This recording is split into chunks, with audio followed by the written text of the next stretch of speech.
اعوذ بالله من الشیطان الرجیم بسم الله الرحمن الرحیم. ګرانو زده کوونکو د نن ورځې درس د ویش قبلیتونه دي. په دوو باندې، دریو باندې، څلورو باندې، پنځو باندې او شپږو باندې د ویش قبلیتونه نن زده کوو.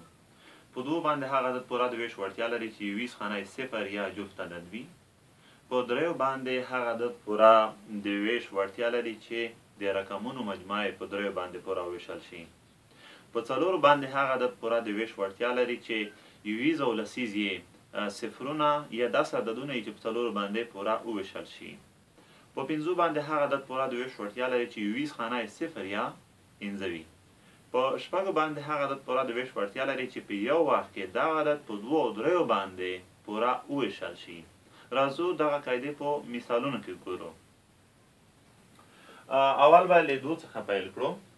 په دوو باندې هغه عدد ومویل چې پوره ویشل کېدی شي چې یویز خانه صفر یا جفت عدد وي. دلته صفر دی او تاسو ګورئ چې باقي صفر پاتې شوی دی. نو ویلی شو چې که یویز خانه صفر وي داسې عدد په دوو باندې پوره د ویش وړتیا لري چې حاصل یې پلس دی او باقي یې صفر دی. په یاد ولرئ چې هر کله چې باقي صفر پاتې شي نو موږ ویلی شو چې دغه عدد پوره د ویش وړتیا لري په بل مقسوم علیه عدد باندې. په یاد ولرئ چې دغه اصطلاحات هم ډېر مهم دي. مقسوم علیه، خارجي قسمت، مقسوم باقي.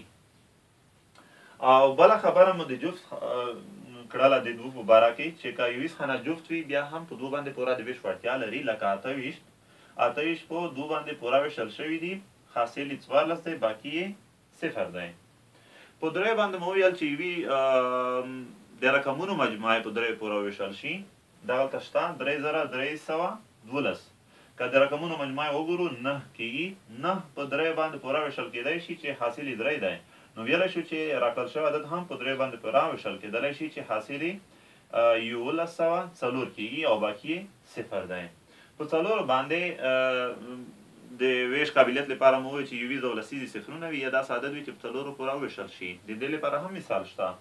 دلته شته یویز او لسیز صفرونه دي. دا چې 500 په څلورو باندې پوره ویشل شوي دي. حاصل یې 125 دی، باقي یې صفر دی. نو ویلی شو چې دا قاعده هم د تطبیق وړ ده. او په پنځو باندې مو وویل چې یویز خانه صفر یا پنځه وي. که صفر وي په پنځو باندې پوره ویشل کېدلی شي. لکه 50 په پنځو پوره ویشل شوي دي، حاصل یې 10 دی، باقي یې صفر دی. که یویز خانه پنځه وي بیا هم داسې عدد په پنځو پوره ویشل کېدلی شي. لکه حاصل یې دلته 21 دی او باقي یې صفر دی. او په شپږو باندې ومویل چې هغه عدد پوره ویشل کېدلی شي چې دغه عدد په یو وخت کې په دوو دریو باندې پوره د ویش وړتیا ولري. لکه 18 په دوو باندې که وویشل شي 18 کېږي او که په دریو باندې وویشل شي 12 کېږي. نو دا چې 18 په یو وخت کې په دریو او 12 په دواړو باندې د ویش وړتیا لري نو دغه عدد په شپږو باندې هم پوره ویشل کېدلی شي. لکه په دا ځای کې 18 که په شپږو وویشل شي حاصل یې 6 دی او باقي یې صفر دی. او په یاد ولرئ زده کوونکو چې دوهمه برخه هم د ویش قابلیتونو لرو. په راتلونکي درسي ویډیو کې به وګورئ. بیا چې له یوه نوي درس سره ستاسو په حضور کې حاضر ږدم. د الله په امان.